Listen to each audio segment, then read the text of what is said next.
இனி summer holidays கண்ணு கால் GT ஹாலிடேஸ்க்கு பண்ணு. GT holidays, South India's #1 travel brand.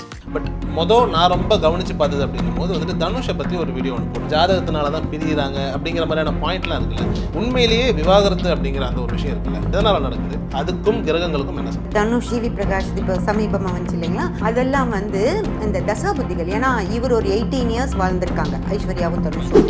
GV Prakash அவர்கள் ஒரு 10-11 இயர்ஸ் நல்லா வாழ்ந்திருக்காங்க. அதுக்கப்புறமா ஒரு பிரிவு ஏற்படுது அப்படின்னா அது வந்து தசாபுத்திகள் காரணமா.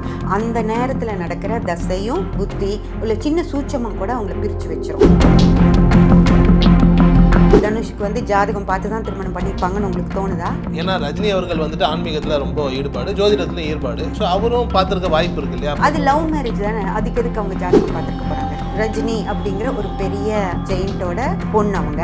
அந்த பொண்ணு கண்டிப்பாக நம்ம அந்த பையனுக்கு பண்ணி வச்சிட்டோம் அப்படின்னா நம்ம பையனோட வாழ்க்கை நல்லா இருக்கும் அப்படின்னு சொல்லி அவங்க ஒரு தப்பு கணக்கு போட்டு தான் இந்த திருமணத்தை பண்ணியிருப்பாங்க. இல்லைன்னா இப்போ உங்கள் வீட்டில் ஒரு அண்ணனும் அக்காவும் இருக்கப்போ நீங்கள் கல்யாணம் பண்ணிக்க மாட்டீங்க இல்லையா? ஆனால் தனுஷ் அவர்களுக்கு வீட்டில் ஒரு பொண்ணு இருக்கப்போ கூட அவங்க திருமணம் பண்ணி வைக்கிறாங்க அப்படின்னா அது வந்து அந்த பொண்ணு வேணும், மிகப்பெரிய அந்த ஆளுமையோட ஒரு நெருக்கம் நமக்கு வேணும் அப்படிங்கிறதுக்காக தான் அவங்க ஜிவி பிரகாஷும் ரொம்ப சின்ன வயசுல தான் கல்யாணம் பண்ணியிருக்காரு, தனுஷும் சின்ன வயசுல தான் கல்யாணம் பண்ணியிருக்காரு. சின்ன வயசுலயே திருமணம் ஆனதுனால தானே, நம்மளோட கரியரே என்னன்னு தெரியாததுனால தான் இப்போ தனுஷ் வந்து இவ்வளோ பெரிய ஆக்டர் ஆக போற. நீங்களே யோசனை பண்ணி பாருங்க, ஒரு 32 வயசுல தனுஷ் கல்யாணம் ஆயிருக்கு அப்படின்னு வச்சுக்கோங்க, எப்படி இருந்திருக்கும்? எவ்வளோ பெரிய ஒரு இடத்துல எவ்வளோ ரசிகர்கள் முன்னாடி ஒரு திருமணத்தை அவர் பண்ணியிருப்பாரு. ஆனா அப்போ வந்து ஒரு சின்ன ஒரு நார்மலான ஒரு திருமணம், ஒரு பெரிய ஆக்டரோட திருமணம் மாதிரி இல்லை. தனுஷ் வந்து ரொம்ப சின்ன பையனா இருக்கப்பே திருமணம் நடந்துருச்சு. இனி நம்ம என்ன பண்ண போறோம்னு கூட அவருக்கு தெரியாது. ஆனா இப்ப வந்து அவர் ஒன்று பண்றாரு, அது சிலருக்கு அது சரியில்லைன்னு சொல்றாங்க. அப்போ நீங்க ரொம்ப ஒருத்தர் நல்லா ஓடுற ஒரு குதிரையை இழுத்து பிடிச்சிங்கன்னா அது எப்படி நிற்கும்? விட்டுட்டு போயிடும். ஆனா உண்மையா வெறுத்து போய் பிரிகிறாங்களான்னெல்லாம் இல்லை, அந்த அன்பு உள்ள ஓடிட்டு தான் இருக்கும். என்னன்னா அவங்கனால இவங்க 2 பேர்த்தோட தாட்ஸும் ஒத்து போகாம அது வேண்டாம். இப்போ ஃப்ரெண்ட்ஸா இருந்தாலும் நடக்கும் தானே, ஹஸ்பண்ட் அண்ட் ஒய்ஃபா இருந்தாலும் 2 பேர்த்தோட வழி வேற வேறையா போறனால அந்த இடத்துல அவங்களால சேர்ந்து வாழ முடியாம ஒரு பிரச்சனைகள் வரும்.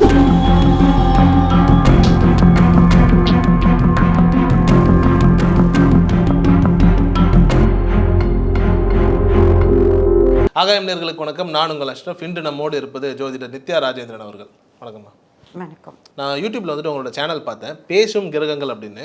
பேசும் மனிதர்கள் தெரியும், அது என்ன பேசும் கிரகங்கள்? பேசும் கிரகங்கள் அப்படின்றது வந்து நம்ம கிரகங்கள் வந்து நம்மளுக்கு எல்லாமே செய்யுமா. அது வந்து செய்யறதுனா நம்ம கூட பேசுற மாதிரியே இருக்கும். அதனால நான் என் சேனலுக்கு பேசும் கிரகங்கள் அப்படின்னு சொல்லி வச்சிருக்கேன். உங்களுடைய நிறைய வீடியோஸ் போட்டுட்ருக்கீங்க, ஆன்மீகம் சார்ந்திருக்கு, அது ஜோதிடம் எல்லாமே மிக்ஸ்டாக இருக்கு இல்லையா? பட் நான் ரொம்ப கவனித்து பார்த்தது அப்படின்னும் போது வந்துட்டு தனுஷை பற்றி ஒரு வீடியோ ஒன்று போட்டிருந்தீங்க. அப்புறம் வந்துட்டு ஓகே இது ஏன் இப்படி அப்படின்ற மாதிரியான ஒரு கேள்வி ஒன்று இருந்தது. அப்புறம் நீங்கள் சொல்லியிருந்தீங்க இந்த மாதிரி வந்துட்டு ஜாதகத்தினால தான் பிரிகிறாங்க அப்படிங்கிற மாதிரியான பாயிண்ட்லாம் இருக்குல்ல, உண்மையிலேயே விவாகரத்து அப்படிங்கிற அந்த ஒரு விஷயம் இருக்குல்ல, எதனால் நடக்குது? அதுக்கும் கிரகங்களுக்கும் என்ன சம்பந்தம்? ரொம்ப ரொம்ப சம்பந்தம் இருக்கு.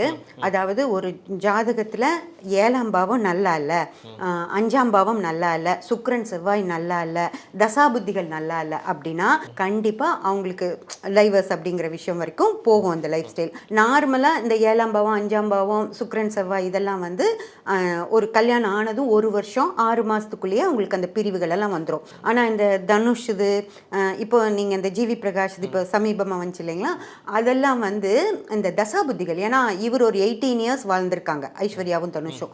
ஜிவி பிரகாஷ் அவர்கள் ஒரு 10-11 இயர்ஸ் நல்லா வாழ்ந்திருக்காங்க. அதுக்கப்புறமா ஒரு பிரிவு ஏற்படுது அப்படின்னா அது வந்து தசாபுத்திகள் காரணமா. அந்த நேரத்தில் நடக்கிற தசையும் புத்தி உள்ள சின்ன சூட்சமும் கூட அவங்கள பிரித்து வச்சிரும். அந்த மாதிரி ஒரு விஷயம் தான் அது கிரகங்கள் இது சம்மந்தப்பட்டது. அதாவது கிரகம் ஒன்று முடிவு பண்ணிருச்சு அப்படின்னா அது நடந்தே தீரும். நம்ம என்ன பண்ணாலும் அதை மாற்றவே முடியாது. ஏதோ ஒரு வழியில் உங்களுக்கு ஒரு பிரிவினையை அது ஏற்படுத்தி கொடுத்துரும். இப்போ பொதுவாக தனுஷ்க்கு வந்து 21 வயசுல கல்யாணம்னு வச்சுக்கோங்க. நிச்சயமாக அவங்க அம்மா அப்பா வந்துட்டு ஒரு ஜாதகம் பார்த்துருப்பாங்கல்ல, போய் பார்க்கும்போது அவங்களுக்கு தெரிஞ்சிருக்குல்ல இந்த டைம்ல இப்படி ஆகும்னு. ஸோ அப்படின்னும் போது அப்போவே வந்துட்டு இந்த ஜாதகம் சேர வேணாம்னு சொல்லியிருக்கலாம்ல யாராவது? ஆக்சுவலாக நீங்கள் அப்படி நினைக்கிறீங்களா? அவங்களுக்கு வந்து தனுஷுக்கு வந்து ஜாதகம் பார்த்து தான் திருமணம் பண்ணியிருப்பாங்கன்னு உங்களுக்கு தோணுதா? ஏன்னா ரஜினி அவர்கள் வந்துட்டு ஆன்மீகத்தில் ரொம்ப ஈடுபாடு, ஜோதிடத்துலையும் ஈடுபாடு. ஸோ அவரும் பார்த்துருக்க வாய்ப்பு இருக்கு இல்லையா? அப்போ இப்போ நம்ம பொண்ணுக்கு பண்ணுறோமோ இதெல்லாம் இருக்கணும்னு பார்த்து. அது லவ் மேரேஜ் தானே, அதுக்கு எதுக்கு அவங்க ஜாதகம் பார்த்துருக்க போகிறாங்க? இருந்தாலும் சரி, லவ் மேரேஜாக இருந்தால் கூட ஒரு பேசியிருப்பாங்கல்ல, இது பண்ணால் நல்லா இருக்குமா அப்படின்னு ஒரு சின்ன ஒரு டிஸ்கஷன் வந்திருக்காதா? வந்திருக்காது தம்பி. என்னன்னா, அதாவது அவங்களுக்கு வந்து ரஜினி அப்படிங்கிற ஒரு பெரிய ஜெயின்ட்டோட பொண்ணு அவங்க. அந்த பொண்ணு கண்டிப்பாக நம்ம பையனுக்கு பண்ணி வச்சிட்டோம் அப்படின்னா நம்ம பையனோட வாழ்க்கை நல்லா இருக்கும் அப்படின்னு சொல்லி அவங்க ஒரு தப்பு கணக்கு போட்டு தான் இந்த திருமணத்தை பண்ணியிருப்பாங்க. இல்லைன்னா இப்போ உங்கள் வீட்டில் ஒரு அண்ணனும் அக்காவும் இருக்கப்போ நீங்கள் கல்யாணம் பண்ணிக்க மாட்டீங்க இல்லையா? உங்கள் அப்பா அம்மா கல்யாணம் பண்ணி வைக்க மாட்டாங்க. ஆனால் தனுஷ் அவர்களுக்கு வீட்டில் ஒரு பொண்ணு இருக்கப்போ கூட அவங்க திருமணம் பண்ணி வைக்கிறாங்க அப்படின்னா அது வந்து அந்த பொண்ணு வேணும், மிகப்பெரிய அந்த ஆளுமையோட ஒரு நெருக்கம் நமக்கு வேணும் அப்படிங்கிறதுக்காக தான் அவங்க இந்த திருமணத்தை பண்ணியிருக்காங்க அப்படின்றது தான் என்னோட கருத்து. கண்டிப்பாக அவங்க அஸ்ட்ராலஜியெல்லாம் பார்த்துருக்க வாய்ப்பே கிடையாது. ரெண்டாவது பார்த்தீங்க அப்படின்னா தனுஷ் அவர்களுக்கும் இவங்களை பிடிச்சிருந்துருக்கும். சரி, நல்ல அப்போது இதுவே ஒரு சாதா ஃபேமிலி பொண்ணுன்னு தனுஷ் லவ் பண்ணியிருந்தார் அப்படின்னா இந்த கல்யாணம் நடந்திருக்குமா அப்படின்னு சொல்லி யோசனை பண்ணி பாருங்க. கண்டிப்பாக ரஜினி அவர்களுடைய மகள் அப்படிங்கிற ஒரே காரணத்துக்காக தான் இந்த திருமணம் நடந்திருக்கும். அதனால கண்டிப்பாக அவங்க அஸ்ட்ராலஜி பார்த்துருக்க வாய்ப்பே இல்லை. இப்போ ஆனால் பொதுவாக இப்போ ரஜினி சார் வச்சு நான் கேட்குறேன், ரொம்ப ஆன்மீகம் ஜோதிடத்தில் நம்பிக்கை இல்லையா? அவர் சின்ன வயசுலேயே பார்த்துருப்பார்ல, 2 பெண்கள், நம்ம பொண்ணுக்கு என்னென்ன விஷயங்கள் நடக்கும் அப்படின்னு பார்க்கும்போது ஒரு ஜோதிடர் சொல்லியிருக்கலாம், இந்த பொண்ணுக்கு 25 தான் நம்ம கல்யாணம் ஆகும், லேட்டாக தான் பண்ணணும், இல்லை சீக்கிரம் பண்ணணும், பண்ணிங்கன்னா 10வது வருஷத்துலேயே ஒரு 15வது வருஷத்துலேயே டிவோர்ஸ் ஆகும், இப்படிலாம் ஏதாவது ஒரு விஷயங்கள் சொல்லியிருக்கலாம்ல. அப்போ அதெல்லாம் பார்த்து தானே ஸ்டெப் எடுத்து வச்சிருப்பாங்க. அப்படி ஸ்டெப் எடுத்து வச்சும் ஒரு விவாகரத்து நடக்குது அப்படின்னா இதை நம்ம எப்படி புரிஞ்சுக்கிறோம்? இதில் வந்து 2 ஜோதிட முறைகள் இருக்குதுமா. ஒரு ஜோதிட முறை, அதாவது நம்ம இப்போ வேதிக் அஸ்ட்ராலஜி அப்படின்னு சொல்லி ஒன்று பாரம்பரிய ஜோதிடம் பார்த்துட்ருக்கோம். அதில் என்ன இருக்குது அப்படின்னு சொல்லி பார்த்தீங்கன்னா, ஒரு நாளைக்கு இன்னைக்கு பிறந்த அத்தனை பேருக்கும் ஒரே ஜாதகம் தான் இருக்கும். ஒருத்தருக்கு இப்போது தோனி இருக்காரு, சச்சின் இருக்காரு அப்படின்னா அன்னைக்கு பிறந்த அத்தனை பேருமே அவங்க மாதிரியா இருக்கணும் இல்லையா? ஒரு அட்லீஸ்ட் ஒரு 2 hours ஒரே லக்னம் இருக்கும். அந்த லக்னத்தில் 2 மணி நேரத்தில் எவ்வளோ குழந்தைங்க பிறக்கும் இந்தியாவில்? அத்தனை பேரும் சச்சினாவோ தோனியோ வந்திருக்கணும் இல்லையா? இப்போ அந்த மாதிரி ஒரு முறையில் தான் அஸ்ட்ராலஜி பார்த்துட்டு இருக்காங்க. அது வந்து கொஞ்சம் தவறான முறை, ரொம்ப துல்லியமாக இல்லை. இப்போ நான் வந்து பார்க்குறது கேபி முறை, கிருஷ்ணமூர்த்தி பத்ததி முறை அப்படின்னு சொல்லுவாங்க. அது இப்போ நல்லா வேகமாக வளர்ந்துட்டு வர்ற ஒரு முறை. இதில் வந்து நீங்கள் பிறந்த டிகிரியில் எந்த செகண்ட் நீங்கள் பிறக்கிறீங்களோ அந்த டிகிரியிலேருந்து நம்ம பார்ப்போம். இதில் மிக துல்லியமாக இருக்கும். இந்த முறை பார்க்குறப்போ இந்த மாதிரி விஷயங்கள் கொஞ்சம் தவிர்க்கப்படும். எல்லாத்துக்கும் ஒரே மாதிரி வராது. அதுக்காக இந்த முறையில் பார்க்கலாம் அப்படின்னு சொல்லி இப்போ நான் எல்லாத்துக்கும் சஜஸ்ட் பண்ணிட்டு இருக்கேன். அந்த பாரம்பரிய முறை அப்படிங்கிறது வைடாக இருக்கும், ரொம்ப அந்த துல்லியத்தன்மை இருக்காது அதில். அதனால தான் நிறைய பேர் அவரே இப்போ ரஜினியே பார்த்தாலும் கண்டிப்பாக 2வது இந்த திருமணத்துக்கு வேணால் பார்த்துருக்க மாட்டார். அவருக்கு இன்னொரு பொண்ணு இருக்காங்களே சௌந்தர்யா, அவங்களுக்கு பார்த்துருப்பாரு இல்லையா? பார்த்தும் அவங்களுக்கு டைவர்ஸ் ஆகி இப்போ 2வது மேரேஜ் பண்ணியிருக்காங்க இல்லையா? அது அப்போ எப்படி அது கெட்டுது? யாராவது டைவர்ஸ் ஆகிற பையனோட ஜாதகத்துக்கு பொண்ணு கொடுப்பாங்களா? கண்டிப்பாக கொடுக்க மாட்டாங்க. அப்போ அந்த முறையில் கொஞ்சம் தவறுகள் இருக்குது. அதாவது அந்த முறை தவறுல ஒய்டாக இருக்குது. நிறைய பேர்த்துக்கு ஒரே மாதிரி பலன் தான் கிடைக்கும். துல்லிய முறை நம்ம பிறந்த டிகிரியில் பார்த்தோம்னா அது துல்லியமாக இருக்கும். அப்படின்றது கேபி முறை வந்து அவ்வளோ துல்லியமாக இருக்கும். இனிமே கொஞ்ச நாள்ல அது வந்துருமா? அப்போ இது வந்துட்டு அட்வான்ஸ்டு மெத்தட் வச்சுக்கலாம். அட்வான்ஸ்டு மெத்தட், அது பேரே stellar astrology advanced KP system. அதுதான். சின்ன வயசில் கல்யாணம் பண்ணால் சில இஷ்யூஸுங்கிற மாதிரியான ஒரு பாயிண்ட் இருக்குல்ல, சில பேருக்கு பண்ணக்கூடாது, சில பேருக்கு பண்ணலாங்கிற மாதிரியான பாயிண்ட் இருக்குது. ஆனால் இப்போ நம்ம சமீபத்தில் பார்த்த வரைக்கும் ஜிவி பிரகாஷும் ரொம்ப சின்ன வயசில் தான் கல்யாணம் பண்ணியிருக்காரு, தனுஷும் சின்ன வயசில் தான் கல்யாணம் பண்ணியிருக்காரு. கிரிக்கெட் பிளேயர் தினேஷ் கார்த்திக்னு ஒருத்தர் இருந்தார், அவரும் ஆல்மோஸ்ட் ஒரு 2021 தான் நினைக்கிறேன், அந்த டைமில் தான் கல்யாணம் பண்ணியிருந்தாங்க. அவரும் இப்போ இவங்க 3 பேருமே டிவோர்ஸ்ட் இல்லை. இது எதனால் நடக்குது? சின்ன வயசில் திருமணம் அப்படின்றது வந்து என்னென்னா, அவங்களுக்கு வந்து அவங்களோட கரியர் இன்னி நம்ம என்ன பண்ண போகிறோம் வாழ்க்கையில் அப்படின்னாலாம் எதுவுமே தெரியாதப்போ பிளைண்டாக ஒரு திருமணம் அப்படிங்கிற ஒரு விஷயத்த பண்ணிடுறாங்க. அதுக்கப்புறமா வந்து அவங்க லைஃப்பில் அவங்க தனியாக அவங்க கரியர் வைஸாகவும் முன்னேறுறாங்க. அதுக்கப்புறம் அந்த திருமணம் பண்ணிட்ட அந்த பொண்ணு வந்து வேறு மாதிரி இருப்பாங்க. இவங்களோட தாட்ஸு அதெல்லாம் வந்து வேறு மாதிரி போகும். அவங்களும் சின்ன வயசாக தானே இருந்திருப்பாங்க. அவங்க வளர அவங்க தாட்ஸ் வேறு மாதிரி போகும். இவர் வளர இவரோட தாட்ஸ் வேறு மாதிரி போகும். இந்த இடத்துல மிஸ் மேட்ச் ஆகிடும் அவங்களுக்கு. இருக்கு. அதுக்கப்புறம் அதை வந்து அவங்களால 2 பேரும் சமாளிச்சுக்க முடியாது. அப்புறம் அதுக்காக ஒரு பாரத்தை வந்து இப்போ தாங்க முடியல. அன்னைக்கு செஞ்ச அந்த ஏற்றுக்கிட்ட இதை வந்து இன்னைக்கு அவங்க இறக்கி வைக்கணும் அப்படின்னு பார்க்குறாங்க. எவ்வளோ முடியுமோ சமாளித்து பார்ப்பாங்க, முடியாதப்போ இறக்கி வைக்கணும்னு பார்ப்பாங்க. இது எப்படி சொல்லணும் அப்படின்னா, ஒரு பாம்பு வந்து அதனால ஒரு இவ்வளோதான் முழுங்க முடியும்னு ஒன்று இருக்குது. அது வந்து பெருசாக இருக்கிற ஒரு இறைய வந்து ஆசைப்பட்டு முழுங்கிரும். அதுக்கப்புறம் அதை ஜீரணம் பண்ண முடியாது. அப்படி ஜீர்ணிக்க முடியாமல் உள்ளே இருந்ததுன்னா பாம்பு இறந்து போயிடும். அதனால் அது வெளியே கொண்டு வந்து கக்கிடும். அதுக்கப்புறம் அது ஃப்ரீ ஆகி போயிடும். அந்த மாதிரி இது திருமணம், அதை அப்படியெல்லாம் விட்டுட்டு போக முடியாது இல்லையா? அப்புறம் வேறு வழியே இல்லாமல் எல்லாத்துக்கும் அறிவிக்க வேண்டியிருக்கு, நாங்கள் இப்படி பிரிகிறோம் அப்படின்னு சொல்லி அறிவிச்சுட்டு. ஆனால் உண்மையாக வெறுத்து போய் பிரிகிறாங்களானெல்லாம் இல்லை, அந்த அன்பு உள்ளே ஓடிட்டு தான் இருக்கும். என்னன்னா அவங்களால இவங்க 2 பேர்த்தோட தாட்ஸும் ஒத்து போகாமல் அது வேண்டாம். இப்போ ஃப்ரெண்ட்ஸாக இருந்தாலும் நடக்கும் தானே. சின்ன வயசில் ஃப்ரெண்டாக இருப்பாங்க, அதுவே ஒரு 40 வயசில் வந்து அவர் ஒரு இடத்துல இருப்பார், இவர் ஒரு இடத்துல இருப்பார். அந்த ஃப்ரெண்ட்ஷிப் ஒர்க் அவுட் ஆகாது. பார்த்துப்பாங்க, பேசிப்பாங்க, ஒரு பார்ட்டினா அங்கே போகிறப்ப கட்டி பிடிச்சிக்குவாங்க எல்லாருக்கும். ஆனால் ரெகுலர் லைஃப்பில் அவரோட இவர் எந்த ஒரு கனெக்ஷனும் வச்சுக்க முடியாது. அந்த மாதிரி ஃப்ரெண்ட்ஸுக்கும் அந்த மாதிரி ஆகும். அதே மாதிரி தான் லைஃப்பில் ஹஸ்பண்ட் அண்ட் ஒய்ஃபாக இருந்தாலும் 2 பேர்த்தோட வழி வேறு வேறையாக போகிறனால அந்த இடத்துல அவங்களால சேர்ந்து வாழ முடியாமல் ஒரு பிரச்சனைகள் வரும். ஓகே, பட் நம்ம கல்ச்சரில் ரொம்ப சின்ன வயசுலேயே கல்யாணம் பண்ணுறது பல வருஷமாக இருக்குது. அப்போல்லாம் டிவோர்ஸஸ் இல்லை, இப்போ நடக்குதுன்னும் போது இது என்ன? அந்த காலத்தில் வந்து நிறையா அந்த எக்ஸ்போஷர் இல்லை. அதனால் அவங்களுக்கு இப்போது பெண்கள் எல்லாம் அப்போ தனிப்பட்ட முறையில் எதுவுமே செய்யலை.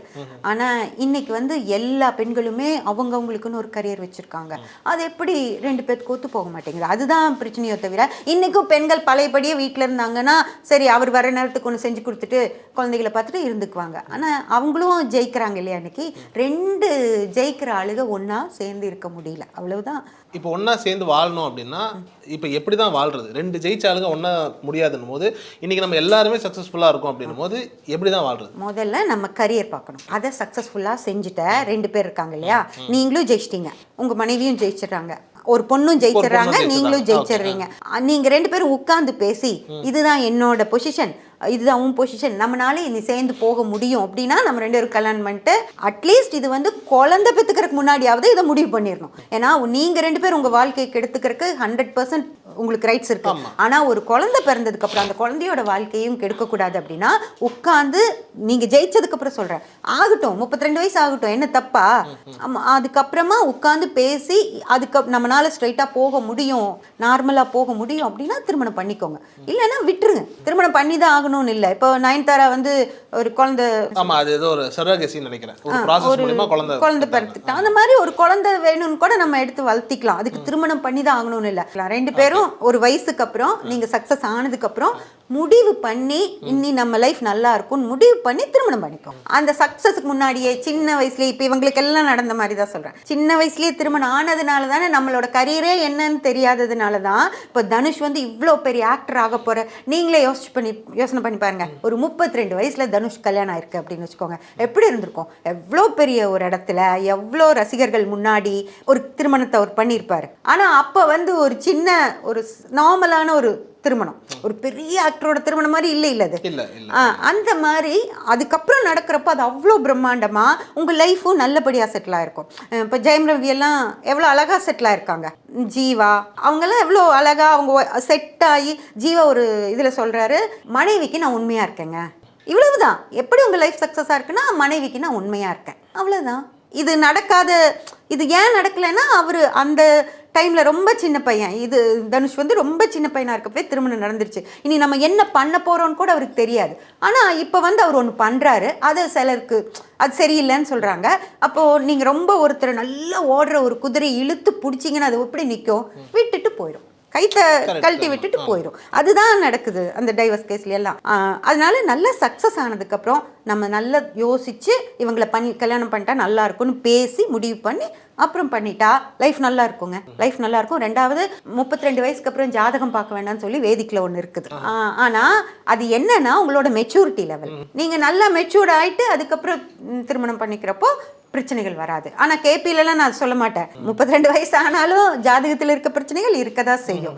ஆனா உங்களுக்கே தெரிஞ்சு போயிடும். உங்களுக்கு வந்து சுக்கிரன் ரொம்ப மோசமா இருக்கிற ஆண்கள் வந்து பெண்கள் கிட்ட நல்லா சிரிச்செல்லாம் பேச மாட்டாங்க. நீங்களே உங்களுக்கு இப்போ சரியில்லைன்னா பெண்கள் கிட்ட கொஞ்சம் தள்ளி தான் இருப்பீங்க. அப்போ உங்களுக்கே தெரியும் நமக்கு லேடிஸ் ஒத்து வராது அப்படின்னு உங்களுக்கே தெரியும்.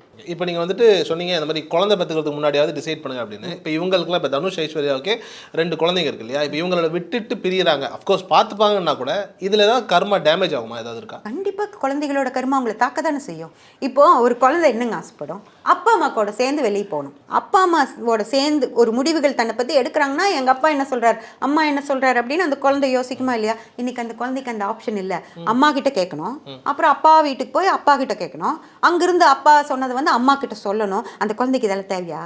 அப்போ அந்த குழந்தைய அவளை கஷ்டப்படுத்துறீங்களா? அப்போ அந்த கர்மா உங்களுக்கு சேரதானே செய்யும். கரெக்டா? கரெக்ட். சரி, இப்போ தனுஷ்க்கு இந்த பிரச்சனையாவது, செல்வராகவனுக்கும் லைக் அவர் ஏஜ்டாக தான் கல்யாணம் பண்ணுறாரு, ஒரு வயசு தாண்டி தான் பண்ணுறாரு, பட் அவருக்கும் டிவோர்ஸ் ஆகுது இல்லையா? இப்போ ஒரே ஃபேமிலியில் 4 பசங்க, 4 பசங்களில் 2 பேருக்குமே இதே மாதிரி ஆகுதுன்னும் போது இதை நம்ம எந்த மாதிரியான ஒரு பாயிண்ட்ல பார்க்கலாம்?